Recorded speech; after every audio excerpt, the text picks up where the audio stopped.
That's 8 o'clock, yeah, they're ready to go. Excellent. Well, welcome everybody to on this very cold, wet evening. I'd like to welcome you to the Leisure Services Committee, which is being held today on Tuesday, the 14th of January 2025.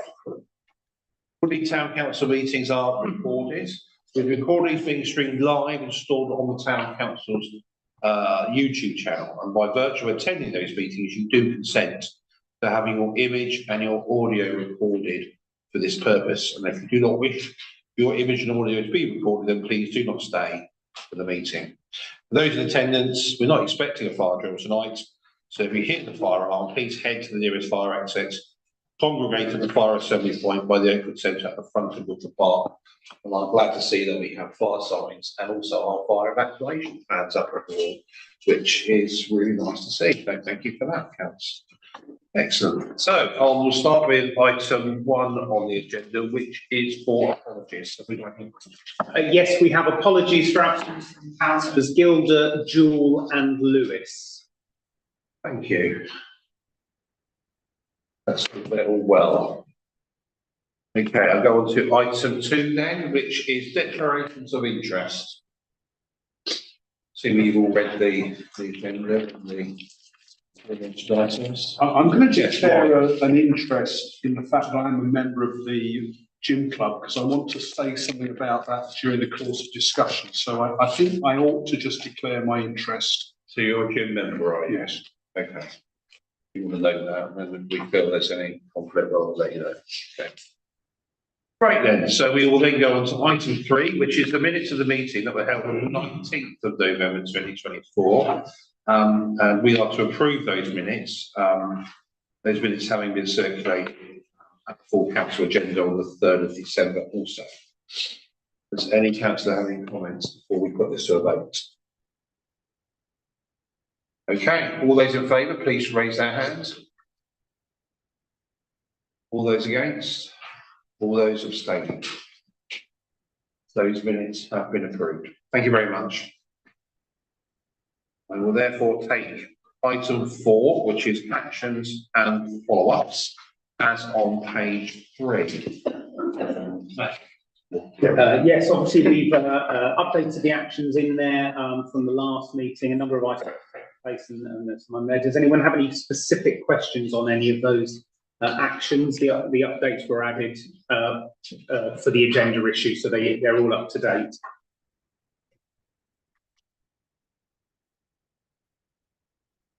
Right, thank you very much, everybody. In that case, with no other questions for that item 4, I will move on to item 5, which is budgetary control, and that is on page 5. Okay. Yeah, thank you, Chair. So just to note, this is income and expenditure at actual at month 9, with also comparison on the previous financial year. All budget lines are where we would expect in the year. I think the main point to note is the strong income at Woodford Park Leisure Centre and 3G pitch, with income significantly up on the same point in last year. If there are any questions. Yes, that is significantly up, isn't it? Any questions, folks? No? Okay, well, thank you very much for that, Kevin. I will therefore move on to item 5, which is Woodford Park Leisure Centre Sports and Development Activities Report. Thank you very much. Good evening, everybody. So, as always, the first page of my report just provides some information about gym membership that members like to see at each meeting. Member turnover, we had a net loss of 30 members through the period 7th of November to the 2nd of January, which isn't unsurprising at the time of the year. I put the reasons there again. There's not too much to talk about. We did lose 6 members that went to another gym. There's a new gym that's opened in Winners Triangle, which offers a very, very reasonable rate for people that were joining before it opens. We did lose a couple to that. Otherwise, pretty standard, nothing too surprising there. I was able to update our monthly membership income graph as well. And as you can see, income pretty much for the last 6 months has been relatively consistent, which is good to see. And does reflect basically we haven't really lost a lot of members actually in the last 6 months, which is good. It's nice to see that's gone to pre-COVID. It has, yeah. So actually, I think it's just above pre-COVID levels now, isn't it? So, yeah, it's nice to see. Eventually, yeah. Eventually. Took its time, but we got there. Good time that we got there, yeah. Over the Christmas break, we ran Family Record Stack again. It was really, really popular this year. To be honest, that often depends on how the opening dates fall across that period, based on weekends and the like. But yeah, very, very popular. And I've put a little comparison there with the previous Christmas, although again, as I mentioned, it really does depend on when we're open, which days of the week we're open. So just bear that in mind when you're looking at those figures.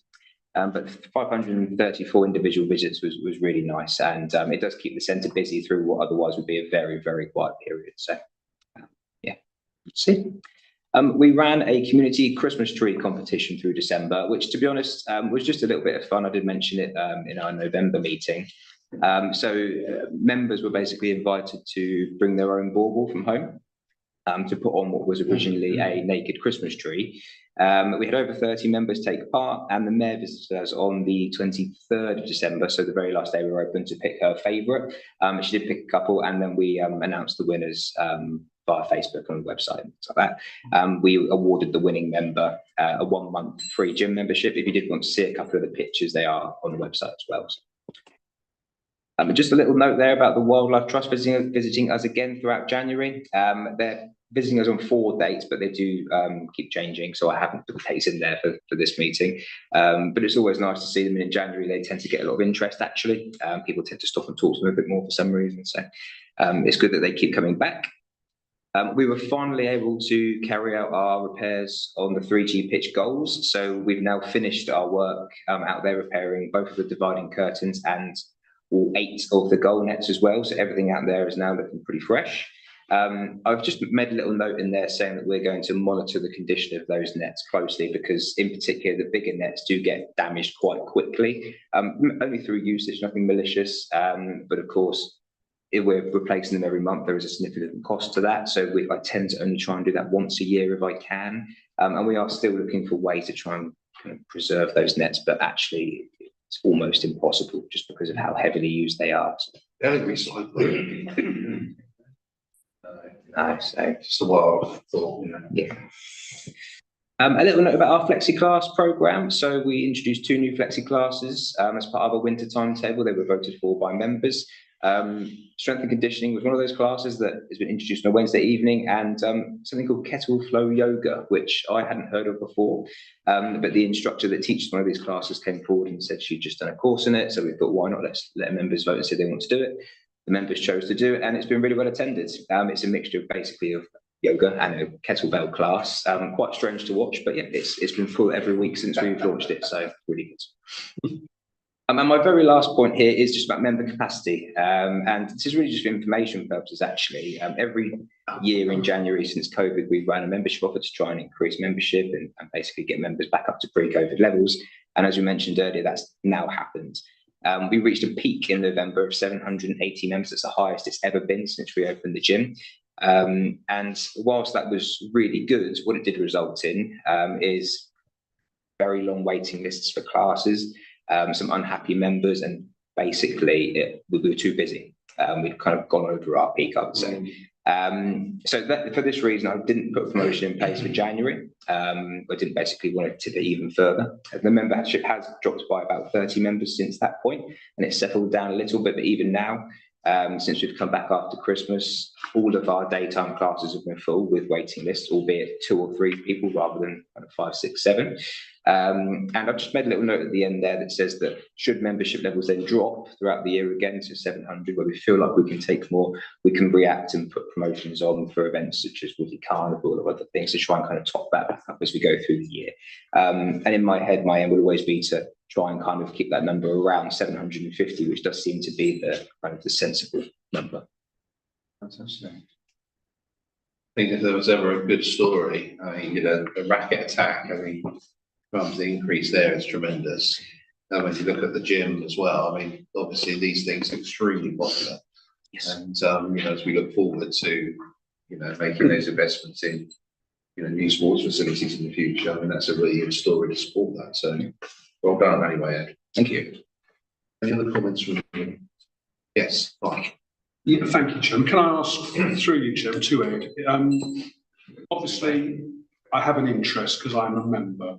I noticed that there are 2 members who left the gym because they were unable to book exercise classes, and there are also 17 who didn't give a reason. I suspect some of those may be that they're not able to book classes. And my wife and I have both struggled to book classes in the last couple of months. And I just wondered whether you would consider an online booking system in addition to the telephone system, because what happens is you have to book a class by 10 o'clock the day before the class is scheduled to take place. So, for example, Silver Circuits takes place on Tuesdays and Thursdays. You have to book up 10 o'clock the day before to get a space. And the same with yoga. We both, Glenn and I, wanted to book on the yoga class, not been able to. So hence the question, would Ed and staff consider introducing an online booking system so people can go online and book their classes as well as the phone system? I think it has been discussed, definitely. I mean, we have talked about it in the past. We have, yeah. There's a couple of reasons, but there's kind of 2 separate issues, obviously. One is the booking process itself, and one is the class capacity. They often go hand in hand for obvious reasons. But what everything Councillor Kennedy said is correct. We, at the moment, you took onto a class, you phone up the day before from 10 o'clock, and quite often some of those classes are full by 2 minutes past 10. And so that, as Mike mentions, it's incredibly competitive for specific classes. That phone system actually was a result of COVID. So we previously used to allow people to book 7 days in advance. One of the restrictions that was placed on us with COVID, obviously, was that if somebody started to feel unwell within 24 hours, they should be staying inside and not coming out. So we trimmed it to make sure that people who hadn't booked on 7 days in advance didn't feel like coming along. But one of the business reasons that we kind of fell upon from that was that we had a lot less cancellations. So our attendance went up because people that booked within a shorter duration of time until the class started were more likely to attend the ones that booked 7 days in advance. That being said, that's a separate issue to the booking system itself. We have looked into booking systems, albeit that wouldn't alleviate any capacity issues, of course. It would just mean that there'd be a different process for getting told that you couldn't get onto classes. So I like the idea of an online booking system, and if I can find the right one that works for everybody, I would definitely consider it. The system we have at the moment does allow us to do online booking, and we trialled it shortly after COVID, and it worked okay. But the other benefit is that we like being able to talk to people. So we like being able to explain to people why they can't get onto classes and actually have a conversation with people, because far too often these days, in my opinion anyway, you're told by a computer or an app that you can't do something you want to do, and there's almost no reason for it. And I actually think classes would fill up quicker on an app or online booking system than they would do over the phone, because of course people would be refreshing, I suppose, the screen. Really, because you don't want cancellations, because if, say, for example, 3 or 4 people don't turn up, those 3 or 4 people, they were waiting to try and get a place on the day, they miss the opportunity, don't they? So having that, I mean, you might, I don't know if there's other ways that you might be able to trim it back slightly. My gym, I mean, I don't know whether this would be too expensive but I mean, you have an online booking system, you can book a week in advance, and classes do fill up very quickly, but you get an alert, you can set it to alert you when somebody drops out. That's right, yeah. So therefore, you know when a place comes up, whereas I imagine telephoning, if people drop out sort of after they've booked it, you wouldn't know. So we call people on the website. You do actually call people. So we call people when the space comes available. Yeah, with the system that and also it does penalise people. So if you miss 3 classes that you've booked, that's right. You're not allowed to book for a month. Or you get a ban or a charge depending on what what the site is set up. But the alert thing I think is quite useful for me, because I don't always know a week in advance if I want to do something. Councillor Baker, the hands up. Councillor Hawkins, I'll take you first. Thank you, Chair. Going back to the booking of these classes, if you've got 30 people, 30 spaces in a class, and you've got 50 people, just by phoning in late, those 20 people have missed out. If we had an online system, it would take away the staffing requirement for people to have to answer those calls and administer the numbers. And also, if you had an automated online system, you could register your interest, and then 24 hours before the class, the computer could say, right, I've got 50 people for 30 places. It randomly then chooses 30 people, emails everyone to say, yes, you've got a space. No, you haven't got a space. And I think that could be a good way to make give parity to people to go, because not everybody can get to the phone between 9 and 10 in the morning to book the classes. And I think it would be a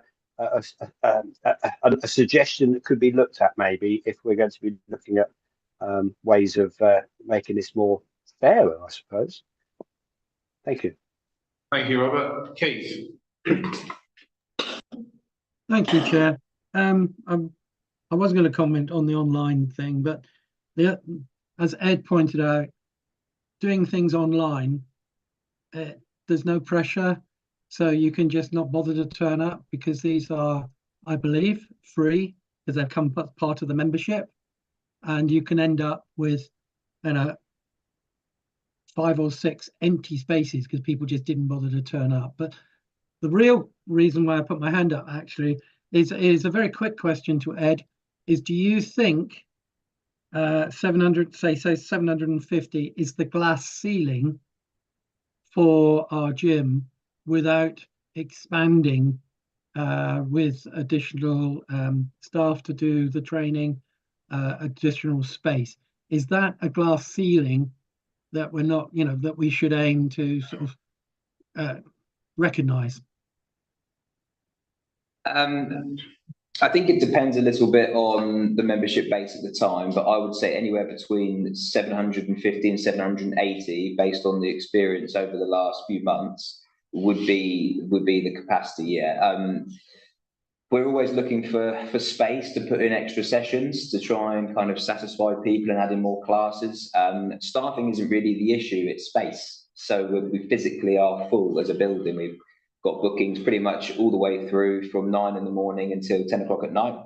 Any even small amount of space, we've kind of stolen it to put a class in anyway. And if we don't use it, it's often hired by the public. So yeah, we're pretty much at capacity. And I think it's, and the reason I mentioned the kind of almost a cap of the membership, I suppose, is because I think we need to be fair to the people that have memberships now and not prioritise new members coming in, because all we'll do is upset our current membership base, and then we'll end up with everybody upset. So I haven't turned anybody away, of course, but if it ever got to the point where we started to get towards 780 naturally, it might be something we have to consider. Can I just very quickly come back? That's very interesting, Ed, that space is the issue rather than staffing. So some of the future developments of the leisure centre, I'm sure, going to factor that issue in going forward. Thank you. Yeah. Robert, did you have one more thing to say, or are you done?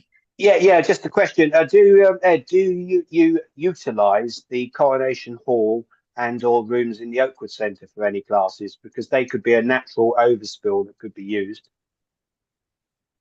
I don't at the moment. We have run classes at Coronation Hall before when we were closed for some works, and it went okay. It's a bit of a logistical nightmare getting things like the registers and the instructor and the equipment over. That being said, it is possible, but of course what we're looking for really is peak times anyway, and actually particularly Coronation Hall, I believe, the last time I checked, is pretty full during peak times. I'm not too sure the rooms here are suitable for exercise classes, but it is definitely something I can look into for sure. Okay. Thank you very much. Yvonne, did you all right? Excellent. Any other questions before I move on? Yeah, maybe just one thing. Just to add to the online system, I think Mike was sort of said it should be, if it is going to be done, it should be run on with the phone booking system, because not everybody will have access to computers and the internet and all the rest of it. I think so. You don't want to disadvantage people in any way or to give them a fair crack of the Yeah, I mean, you might use some of the automated functionality, but for example, if you're on a list, waiting to go on, it might be that actually maybe you have to phone to be on the list, and you might have to, and then you expect a phone call to say, yes, sure, you're okay for tomorrow if you want to come. And maybe that's the way you sort of trade it off a little bit, because then you still speak to people. And people that may have booked either by the site or by the phone, there's still a little bit of interaction, but I do recognise that some of the technology will hopefully improve the smooth running of it as well. So there's a bit of a balance. There is a balance, and that's where you're going to be instrumental if we move forward. Yeah, I mean, personally, I like a little bit of both. I think talking to people is always good, because you're going to get people that, as you said, they're not going to have access to the internet, or they struggle to book online or use an app. We do have some members that don't have access to the internet. A small amount now, though, actually. Yeah. But like I said, I think there is value in a bit of both, and I am constantly looking for the right system for us. Okay. Haven't found it yet, if I'm honest. But yeah, I am constantly looking for something, but that's for the whole centre, not just for the classes. Perhaps just going, I mean, presumably, and I don't know the answer to this, that people can book face to face coming in as well. So they can. Yeah, we have people. If you happen to be in the shops or something, you could pop in and. Yeah, we have quite a lot of people. Whatever. Yeah, we do. Yeah. Good. Okay. Thanks, Ed. Thank you very much. Right then, I shall move on to our 7th now, and parks and buildings. That's me. Thank you, Chair. Starting with Woodford Park Leisure Centre, in addition to the 3G pitch repairs that Ed's just mentioned, we have had some repairs to the automatic doors, failing the system, the motor system, and a new heating boiler installed, as the previous one was not repairable. We had an abandoned trailer just appeared in the park down by the preschool, a large, slightly poor condition food trailer, it looked like, which we were fortunate in having the antisocial behaviour team at Woking Borough Council helped us out in being able to track down the owner and issue a notice for removal, so that it was there for I think about 2 weeks and was finally removed. The new segregated recycling litter bins are all in. That's working well. We will be monitoring that through the year in terms of the amount of waste and how they're actually being used. But we're finding already, just because of the increased capacity and the fact that they've got lids on, simple things, we're seeing less litter strewn around, fewer birds and other animals getting in there to make a mess. So we'll be monitoring that through the year. The Orchard Garden, the King's Orchard Garden, over behind Coronation Hall is well underway, and you can see the progress on that if you want to pop over there and have a look. The subbase for the pathways is in, the trees are planted, and the team took the opportunity to install a compacted gravel path from the entrance from Halstead Close to link up with the path from Coronation Hall, which has been another plus and kind of a slight side from that project, but a good plus for that area. The raised beds are under construction by the amenities team, and there's about 4,000 bulbs gone in as well, which is part of a wider planting project to include the area to the front of Coronation Hall. And the team there are looking again at the bee corridor and linking up areas for pollinators through the park and other areas in the town as part of that. The annual lake work is ongoing, with cutting back the banks and the islands through January and February, and we've had a couple more memorial seats installed. The allotments waiting list is still hovering around that kind of 70, 75 mark. We've got 77 at the moment, and they are still turning over. It's really that renewal period at the moment with rents coming in, so we've still got that kind of annual churn of plots happening, and plot inspections are ongoing, being carried out by the Tenants Committee, which is very helpful and appreciated. The two large poplar trees, which were scheduled for removal in November originally, and that was postponed for a number of reasons, partly to do with a traffic management issue for Woking and also weather. They're down finally, so that work was happening yesterday and today, which all went very smoothly and was not that impacting actually in terms of the traffic management. That was all all that work was squared away yesterday, so that job is complete. And just to note, with the community halls, the new kitchen units and flooring will be installed in the next few weeks at both Coronation and Chapel Hall by the amenities team. Thank you, Kevin. Councillors, any questions for us, Kevin?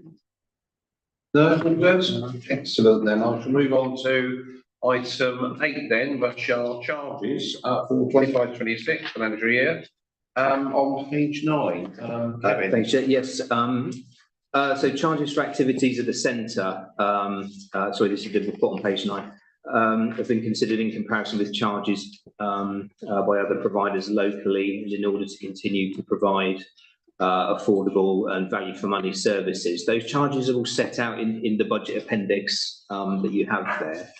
And Ed goes through each of those in some detail and makes a judgment on what's the right rate. That's slightly different to the way that we do the other charges, because, as I said, these are compared with other charges for similar services locally as well. Ed, I don't know if you want to say something.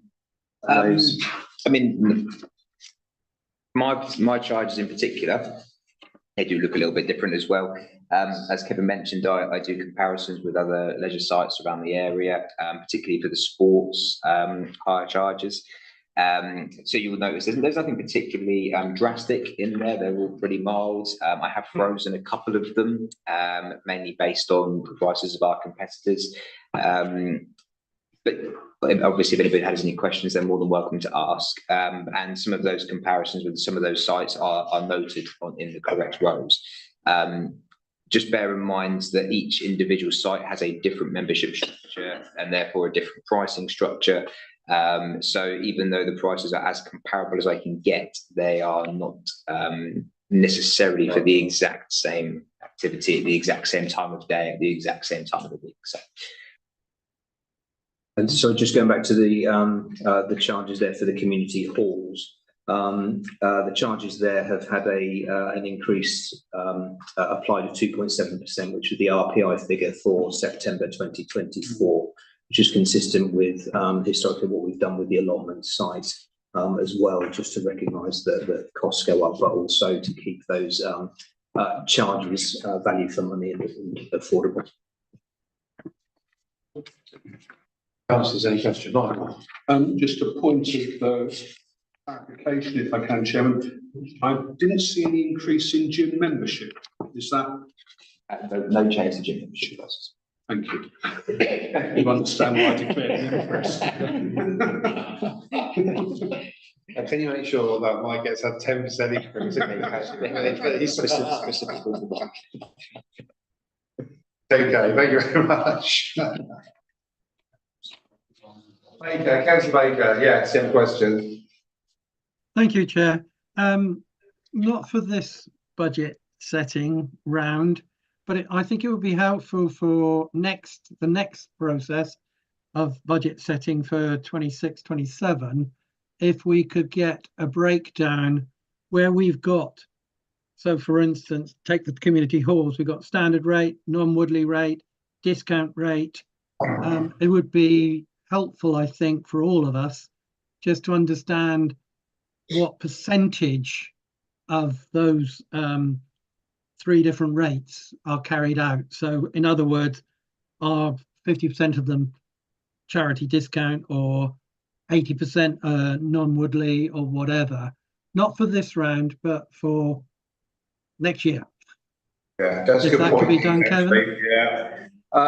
Yes, and our new booking system should be able to do that in a more effective way than the manual way we might need to do at the moment. So yeah.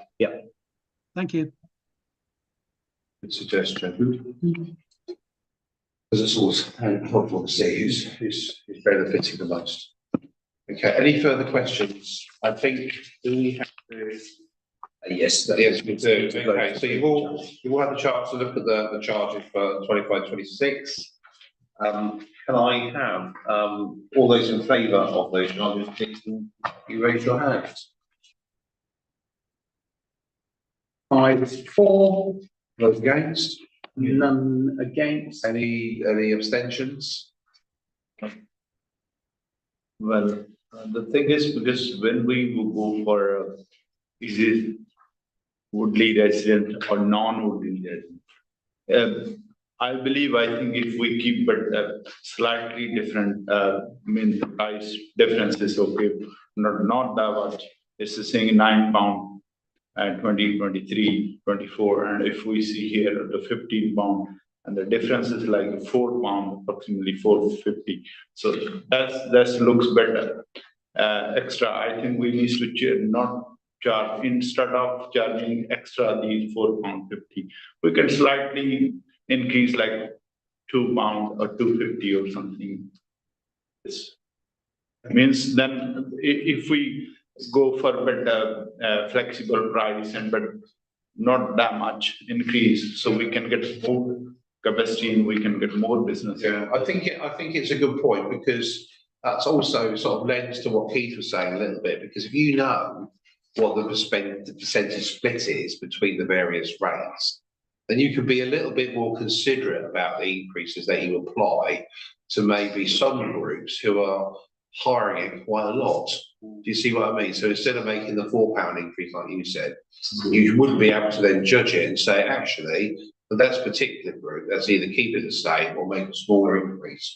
So I think when we do this exercise next year, and Pravinda, this particular topic has been exhaustively discussed after so many committee meetings that we've been to, and council officers here will agree. We've fine-tuned this and changed it and updated it, applied discounts to various groups to make sure that we're fair to, for example, to charities and other disadvantaged groups, to ensure that they get a better price overall. Yeah, I agree.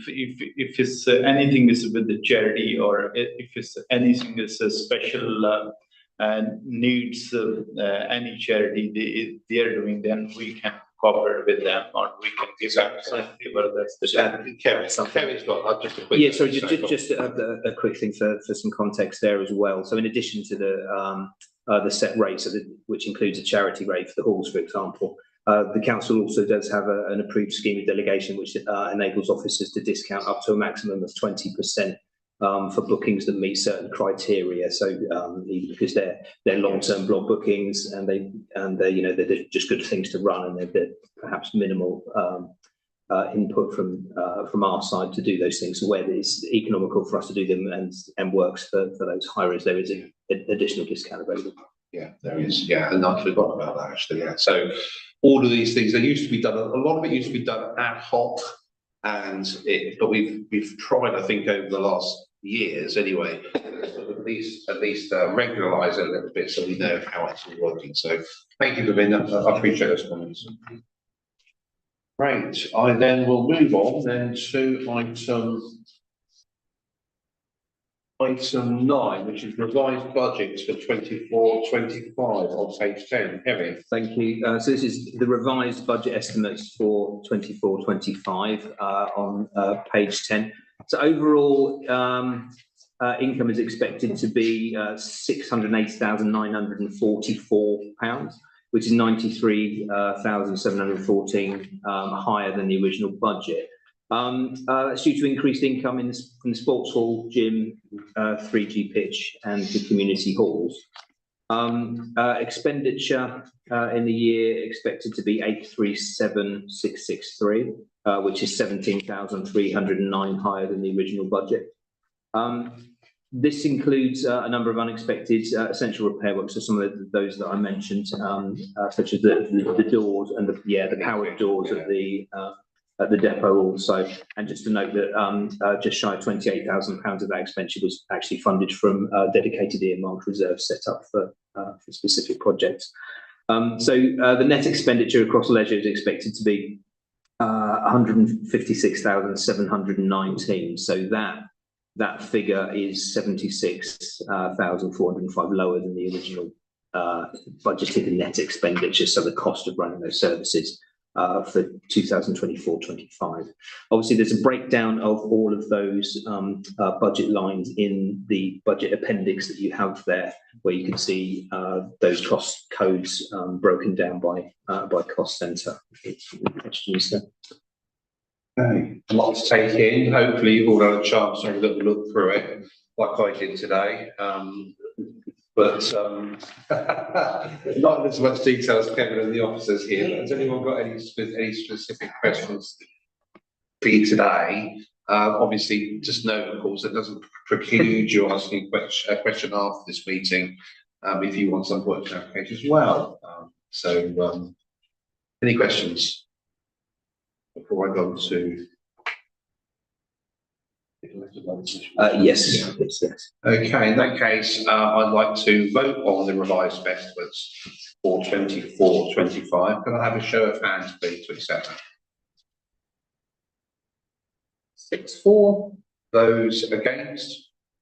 None. Those abstaining? None. Thank you very much. That is passed. Approved. Okay, I'll go on to item 10 now, which is the budget estimates for 25-26.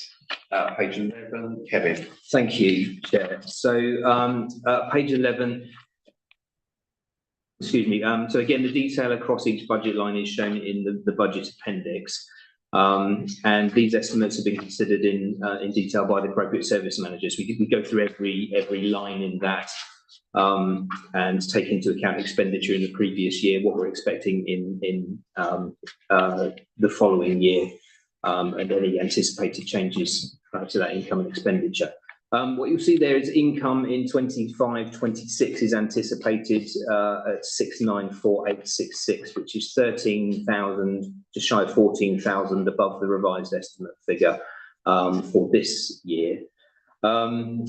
Income at Woodford Park Leisure Centre and the community halls is expected to remain strong.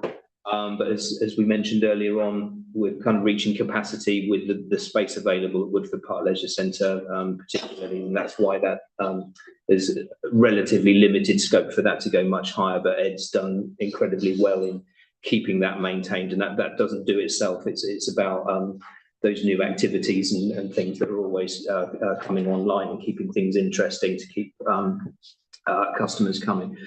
Expenditure in 25-26 shows at 1,111,724.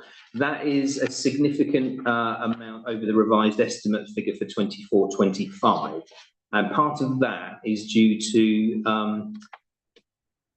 that figure includes employers' national insurance and pension scheme contributions in the staff costs for the leisure centre, which were previously shown in a central cost centre, so not showing against leisure.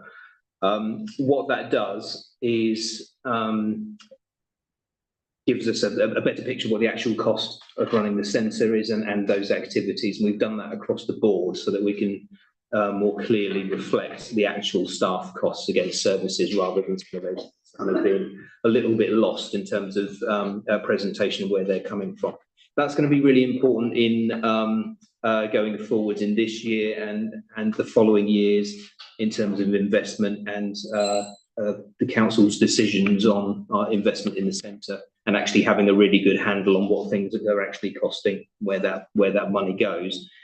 That goes hand in hand with being able to reflect that information to the public through consultation about where the council's spending money, essentially, so that that's much clearer and more transparent.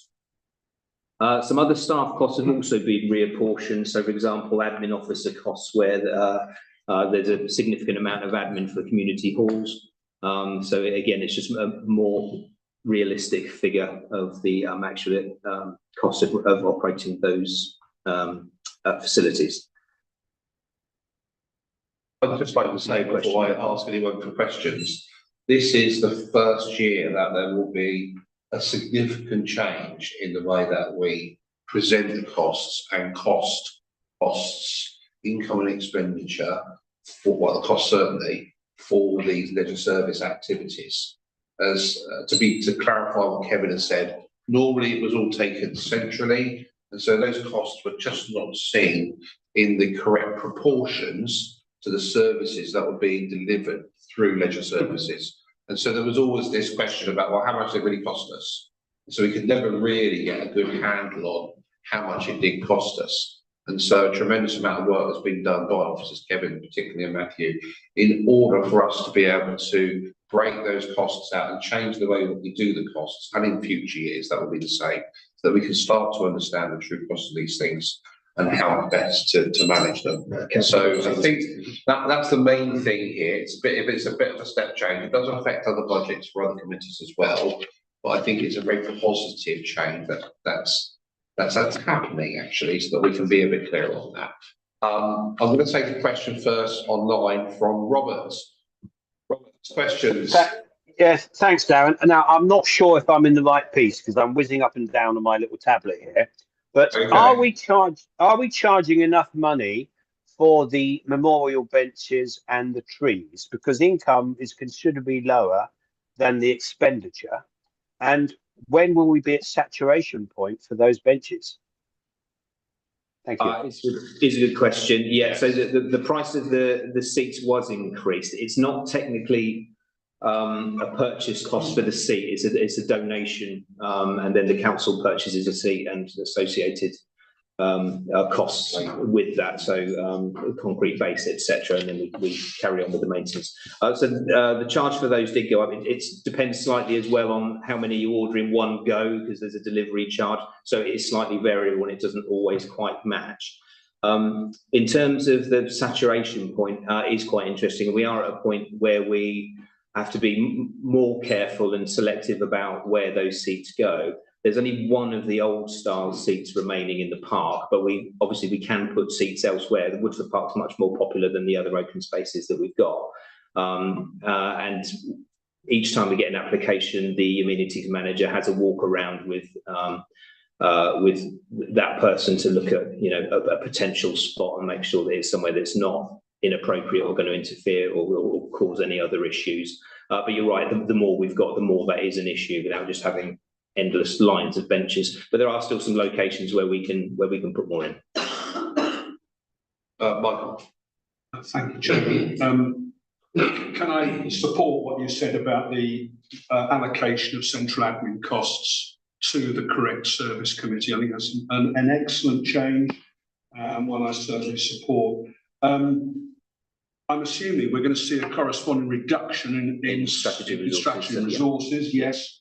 And the difficulty we're going to have, of course, when we come to budgetary control for this financial year, 25-26, because you'd have changed the central admin charges, but we'll be then making comparisons with the previous year where those changes hadn't been made. Yeah. How are you going to so what we've done, and what you'll see in the budget appendix is, and when this goes through to strategy and resources and full council as well, we've tried to put some comments in there against all those ones that are obviously different, because you'll see that some have gone down to zero, some have gone up quite a lot, because we have moved quite a few things around. It does mean, you're right, in this year that it's more difficult to see like for like, because we've made those changes. In future years it won't be, obviously, because we'll be using that same process. So we've tried to explain that in the comments that are provided with the figures. But yeah, thank you. Ravinder. Yeah, could you please explain, but there's a 4036 repairs and maintenance. And it's when we go for, it's a quite different than 462%.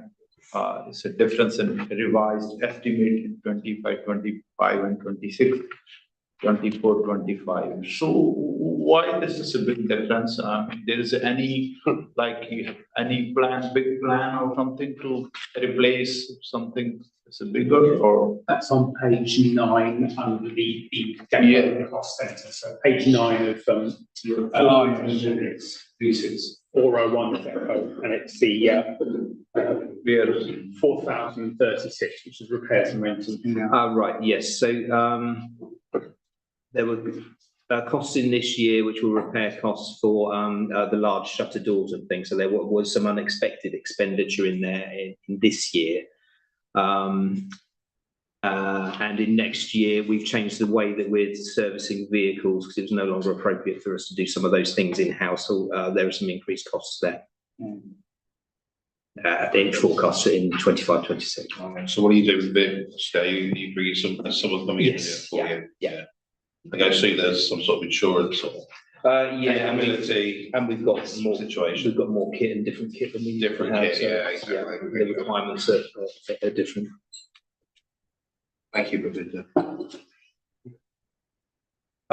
In that case, having all read the budget extras 25-26, can I ask for a show of hands, please, to approve the budget for 25-26 like 10? 6-4. Okay, all those against? None. All those abstaining? No. Thank you very much. That has been good. Okay, now some good stuff.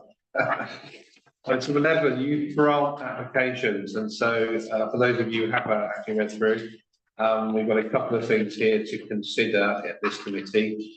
Kevin, do you want to, or is it Matthew? I'll let Matthew, because he's done all the legwork on it. I've gone to those for the moment.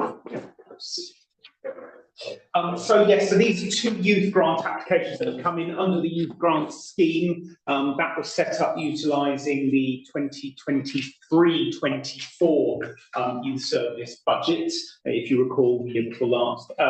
That budget currently has £3,240 left in it. After the £30,000 that went into start. So since the last meeting, we have had 2 applications in. They're on the yellow confidential appendix with youth grant applications. That's for Chattertops, who've asked for £3,000 towards the cost of providing weekly early interventions for children with Down syndrome. They run their main sessions at Woodley Baptist Church. We've also had a request in for £3,000 from Loddon District Scout Council towards the cost of building new headquarters at Paddocks Pitch, Wangels Road, Woodley. But I think the key thing to note is obviously whilst we've had those 2 in for a total of £6,000, the earmark reserve only has £3,240 in it. So this committee isn't able to overspend on that earmarked reserve. Not in this financial year. Not in, it's not a financial year, it was an earmark reserve from. So it was just a single part. You do have, obviously, this year's youth service budget of £30,000, which hasn't been spent and is forecast to remain unspent, other than potentially the annual grant applications, which are the next item on the agenda. Okay, have you all had a chance, Michael? Yes, I have had a chance to read the confidential appendix. Thank you, Matthew, for sending it out. The Chatterbox application, those members who've read it will know that it relates to what I call a revenue ongoing cost to provide support for Down syndrome children, which I'm sure we all applaud. It's a revenue expenditure. It's not a capital grant, unlike the one for Loddon District Scout Council. That said, I still support the application to Chattertops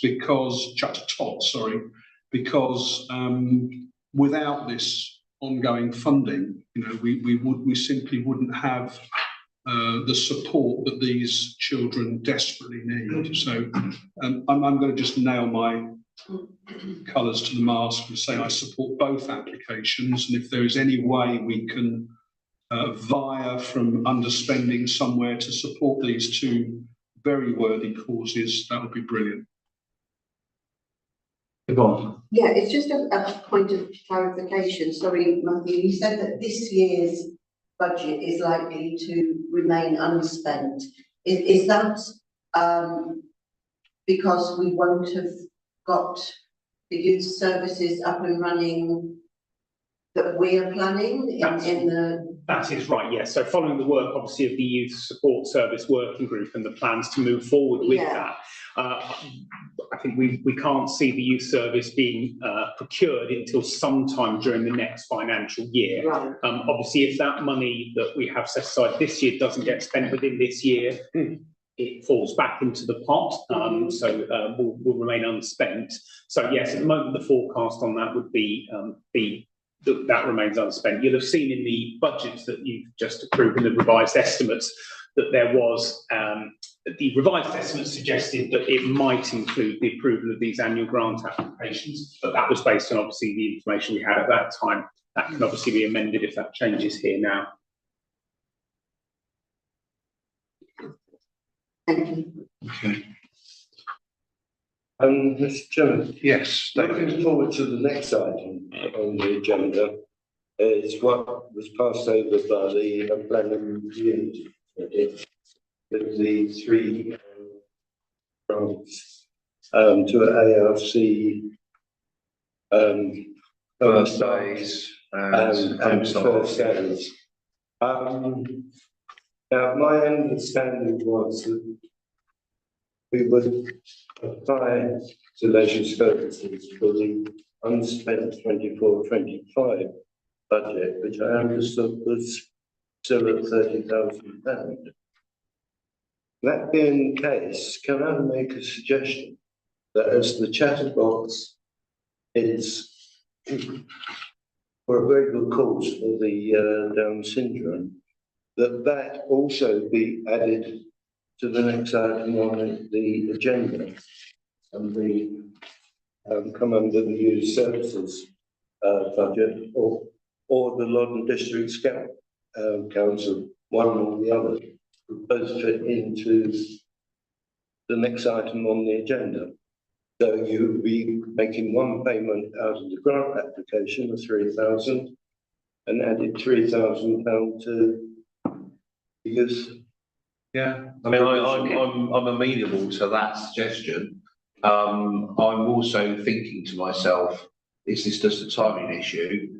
Do we, to your Mike's point, when it's revenue, when it's capital, do we do the revenue? Sorry, do we do the revenue one in this year's budget to use up the 3,240, and then do we delay the decision for non-district scout council until the next financial year, and then that £3,000 would come out of the next year's budget? What I would just say is there is no, that youth grant pot was a one-off pot. So when it's spent, it's got, there is It no. will then come out of this other budget here.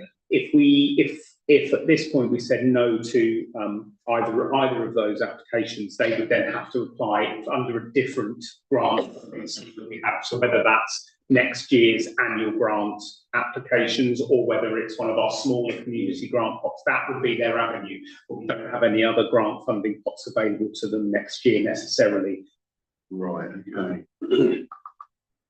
But it just seems to me that if you've got a 30,000 fund that isn't spent there on youth services, you've got 3 youth service grants passed over from planning. One of these would easily make up the fourth. Yeah, the bigger fourth one for that grant. Okay. Roberts. Thank you, Chair. Yeah, I disagree 100% with what Mike says and also what David just said. Can I propose then that we send £3,200 to Chattertots from our budget this year, and we defer the Scout one for the other budget to send them their £3,000 from the youth budget, would be my suggestion, because they are both fantastic and deserved causes. And as Matthew said, we've only got this money for this year. Let's spend it. Let's spend it all. Send them 3,240 quid. Come on. Thank you. Keith. For that, Chairman. Yeah, Keith. Thank you, Chair. This is an awkward one, isn't it? Because we can, out of the 24-25 budget, I believe that's what we're spending. Is that correct? The youth grant applications, which is this item, is the separate pot of money. Yes, but for 24-25. No, that's an earmarked reserve, yeah. Keith, that 3,000. Okay, right. So I would like to, well, Robert and myself can't actually make any proposals or vote, etc., because we're not on the committee. But I just wanted to point out that the 30,000 that you've now included for the budget for 25-26 is clearly labelled for that youth services project, not for grants. The basic premise being the grants stop next year, because instead we're going to have this youth service, hopefully, touch wood, up and running. So you've got a problem in the sense of you're trying to accommodate a grant application out of a budget that isn't for grants. Now, I'm sure the officers could work away on a way of changing that or whatever, because they are quite creative. But what it does mean, okay, that, sorry, my dinner's just come. Thank you, darling. If it does mean that it needs to be absolutely clear to the youth services groups that are working out what costs of things are going to be, what we're going to provide, etc., that they're not going to have potentially a full £30,000 to spend. It'll be £27,000 spend. I'm quite happy for that. It's just I'm very concerned that if we committed this extra, you guys committed that extra 3,000 for the capital project, for instance, and then the Youth Services Committee says, the working group that's doing all the excellent work sorting out the details, they say, no, it's in the budget, we've got 30,000. So it's really down to, all I'm just highlighting is down to the officers. If the council if the committee wants to spend money on both of these, which is, I think, the mood music and should be the mood music, it's got to be down to the council officers to change that budget document that you've already actually voted on, just to reflect that. So it's absolutely crystal clear that there would only be 27,000 for the youth grant. No. I hope people understand that. Yeah, I think we understand what you're trying to say, but I think there's a little point here which is not quite correct. So, Kevin, do you want to? I think it's depending which year, which financial year budget you're referring to.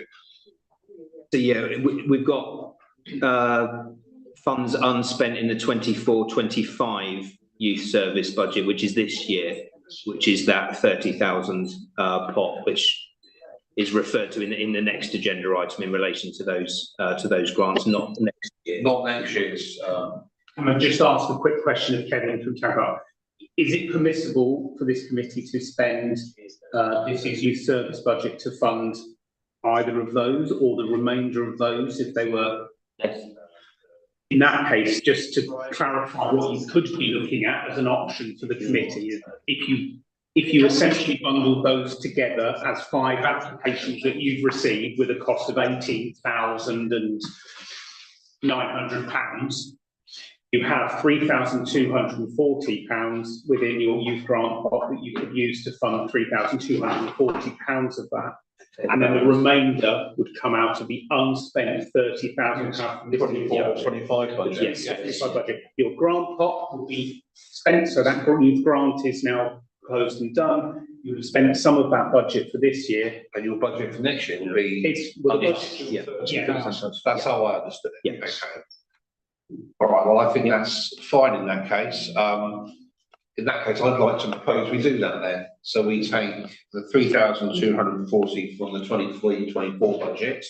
We take the remainder from the 24-25 budget, which is unspent, and we fund both of the applications for Chattertops and London's District Council as per the first request here. Does everyone understand that? Yeah, Paul, you're looking. No, I think so. So long as it isn't taken away from the youth service. That's, I think we're underspent on our 24. We haven't spent any of our 24-25. Let's spend that now, coming to the end of that financial year. I think this is a good use of money. I agree. Okay. All those in favour, please raise their hands. 6-4. All those against? None. All those abstaining? None. That is approved. Yes, Chairman, can we remind the applicants that under our terms and conditions of awarding grants, we would expect them to give some feedback as to how they're spending the money? Yes. They're getting And acknowledgement. Exactly, and if anybody from those organisations is watching this tonight, please do give us feedback. We love to hear your stories about how the money was spent and how people have been impacted by it. Thank you. And an acknowledgement of the fact that we Yes. made a grant. Yeah, no, absolutely. Would be nice. It's great.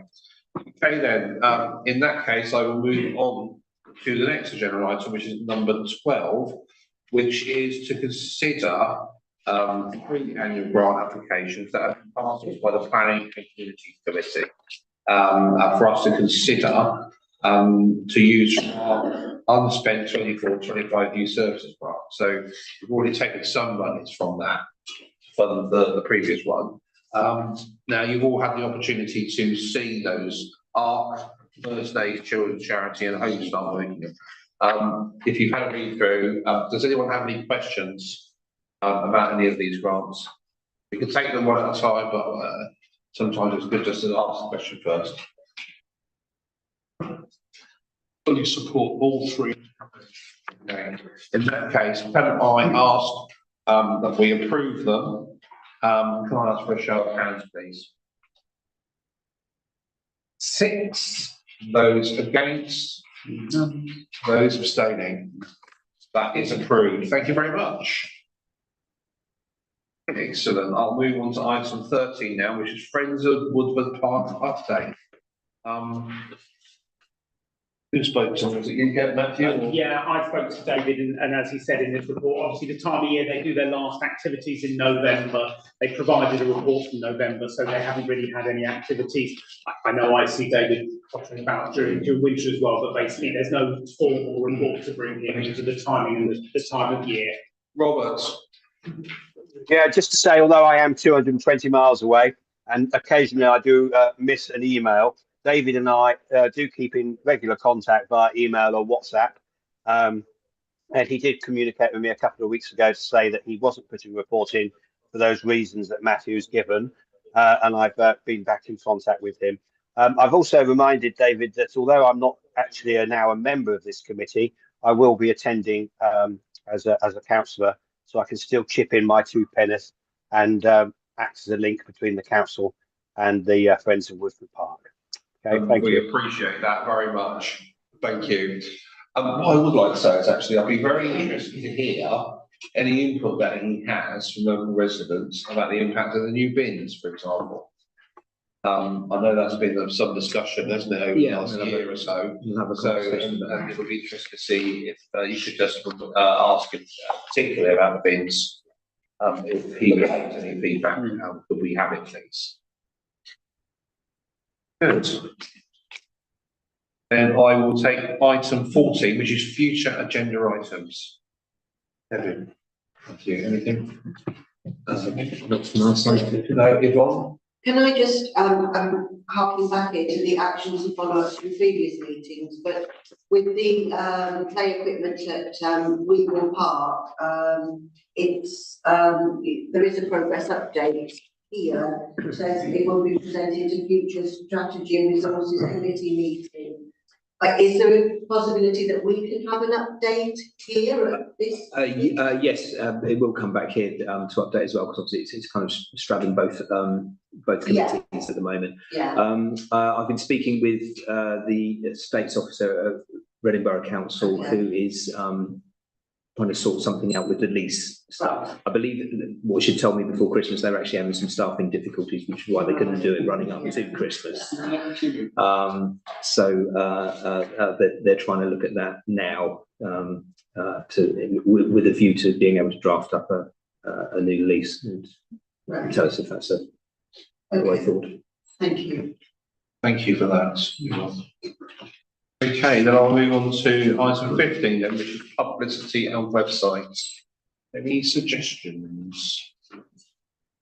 I think, Chairman, we certainly should publish on our website proudly the grants that we've just awarded tonight. Yeah, I couldn't agree more. we're lucky. I was thinking actually, when I was reading through this, we're very lucky to be in a position to be able to allocate these monies, as we currently are at the moment. It may not always be the case, and when we bring on our new youth service, so some of that opportunity may very well change.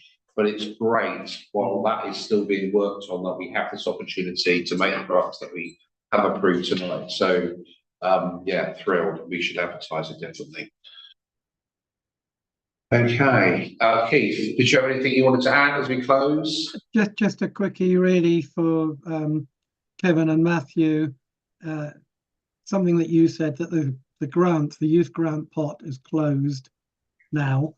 And we need to make sure that that's very clear on the website, so we don't get some disappointed organisations who believe that it's ongoing and will apply and what have you. So we need to make it absolutely crystal clear that's not there anymore. Not there anymore. And in fact, you know, will the... My mind's gone blank. What we can do, we'll make sure we publicise the fact that that youth grant was suspended, and we can also put some good news out about who funded, a bit of a summary of who we managed to fund that part, and what things we supported. I assume the Planning and Communities Committee also have their mechanisms for grant applications, will they? Absolutely, that can be right, say every year. So that will stay every year. Okay, good. Thank you. In that case, I will close the meeting at 9:05. Thank you all very much for coming, and I wish you a good evening. Thanks, Darren. Cheers, everyone. Thanks, everybody. Take care. Thanks, Robert.